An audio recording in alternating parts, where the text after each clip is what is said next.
Muy bienvenidos, bienvenidas, amables oyentes. Gracias por estar con nosotros en esta oportunidad en su programa Diálogo Bíblico. Día a día estamos conversando la palabra de Dios, explicando, compartiendo con ustedes algunas ideas maravillosas acerca de lo que es el descanso en Cristo. Con ustedes el pastor Juan Millanaba. Muy bienvenido, pastor. Muchas gracias, Raúl. ¿Y quién les habla? Raúl Medina. En esta oportunidad vamos a conversar durante toda esta semana anhelo de más. ¿Qué te viene a la mente cuando hablamos de anhelo de más? Bueno, esto debe estar en sintonía, y está en sintonía con el texto principal de esta semana, que es del apóstol Pablo, ubicado en Primera a los Corintios, capítulo 10, verso 6.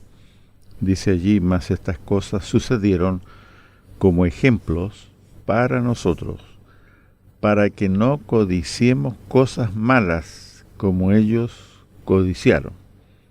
Es cuando uno no está satisfecho con lo que tiene y anhela más.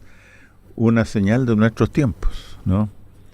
Hay ciudades en Chile donde en este momento te están arrendando bodegas, unos edificios nuevos, impecables, bodegas de 2 metros cuadrados para adelante. No hay límite, pero comienza en 2 metros cuadrados. Supongo que para una persona que vive en un departamento pequeño, guardar algunas cosas se le pone un poco difícil. Entonces es práctico arrendar una bodega. Pero esto es señal de nuestros tiempos, en términos de cuánto apreciamos las cosas, cuánto valoramos las cosas, y si realmente con lo que somos y tenemos estamos conformes o no. Bueno, en fin, vamos a definir esta semana también lo que es codicia desde otro ángulo, digamos. Y bueno, vamos a repasar algunas experiencias del pueblo de Israel que le pueden ser útiles para el pueblo cristiano de hoy. La verdad de las cosas es que el Antiguo Testamento está lleno de tipos, sombras, rituales de los cristianos, o que los cristianos del siglo XXI, la verdad deberíamos, o a menudo se ignoran, ¿eh? Y son tan bien aplicables a nuestra vida para comprender algunas cosas espirituales, porque hacia allá estamos apuntando en realidad. Ya no hay los sacrificios que habían antes, tú recuerdas, el santuario. Claro. Pero sí lo espiritual, ese símbolo que Pablo habla del bautismo, el símbolo de la redención, el símbolo del descanso, aparecen allí en el Antiguo Testamento. Y Pablo va a tomar muchas de estas ideas y las va a desarrollar como verdades espirituales para el tiempo actual. Claro, y en forma específica, aquí hay un traer al presente de parte del apóstol Pablo para esos días en Corinto, primer siglo de la era cristiana, las experiencias del pueblo de Israel que había encontrado, o se había encontrado con una nueva libertad, pero aunque estaban libres, ellos anhelaban todavía seguir experimentando los placeres de Egipto, ¿no? Así que el apóstol Pablo obtiene de esa experiencia histórica varias lecciones, ¿no es cierto?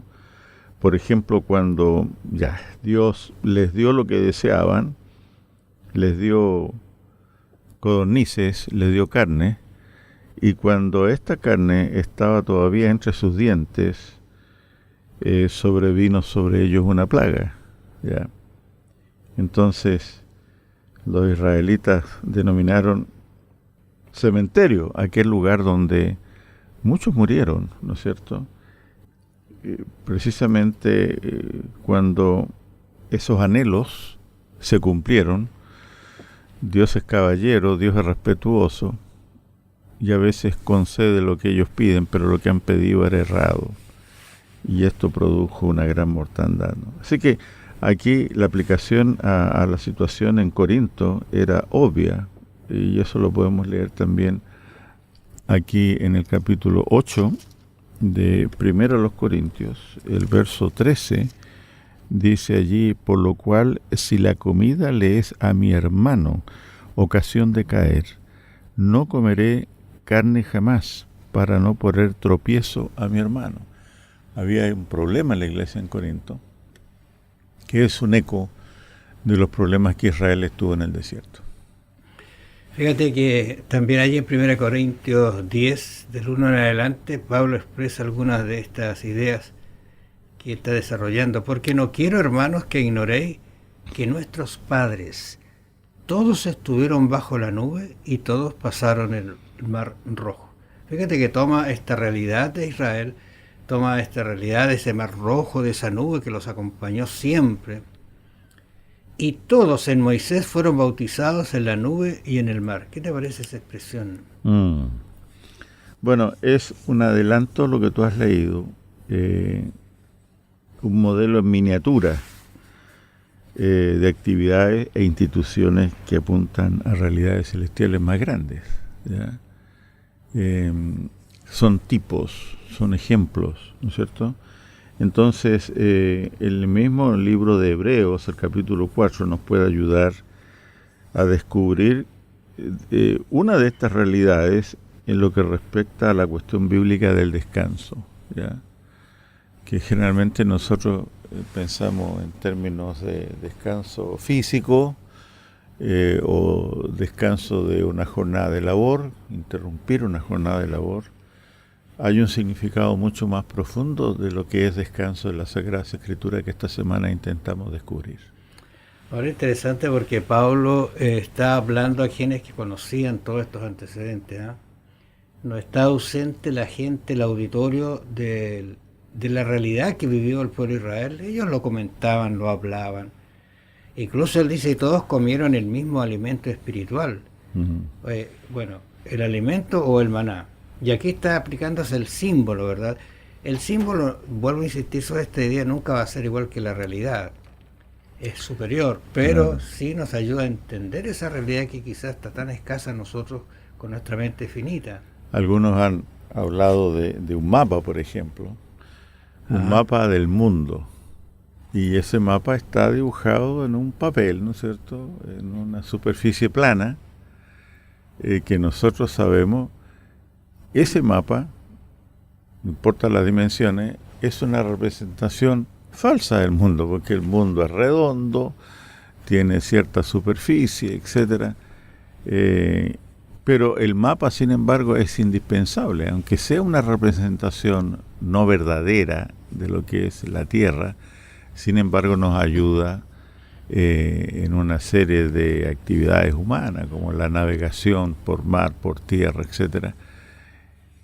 Nos ayuda, aunque sabemos que no es una representación verdadera. Entonces igual, aquí tenemos ejemplos del Antiguo Testamento que van a tener una aplicación en el Nuevo Testamento, en la Iglesia cristiana, no una aplicación idéntica, no una repetición idéntica, pero sí ciertos principios, ciertas actitudes humanas se repiten. Lo interesante es que allí en el símbolo, por ejemplo, el cruce del Mar Rojo, ¿te acuerdas? Israel dejaba la esclavitud de Egipto y entraban bajo la nube en una nueva vida de libertad. Y ahora en la realidad, hoy día, en el bautismo dejamos la vida, y de eso se habla, incluso cuando se está bautizando la persona deja una vida de esclavitud bajo el pecado, y entramos en una vida en Cristo Jesús. Romanos 6:4 lo dice exactamente. Este símbolo, en realidad, del bautismo es un ejemplo que nos ayuda a comprender muchas cosas acerca de la vida espiritual. Claro. Así que de esas cositas vamos a seguir conversando, porque Dios le proveyó, por ejemplo, el maná para alimentarse. Y Jesús en Juan 6:48, él dice, Jesús es el pan de vida. Qué extraordinario, ¿no? Bebieron la misma salida, bebieron el agua que salía de la roca, y ahora Jesús dice que Él es el agua viva. ¿Cómo esos símbolos nos ayudan a entender la parte espiritual y la relación con Jesús? Amables oyentes, gracias por su atención. Vamos a volver mañana. Bendiciones.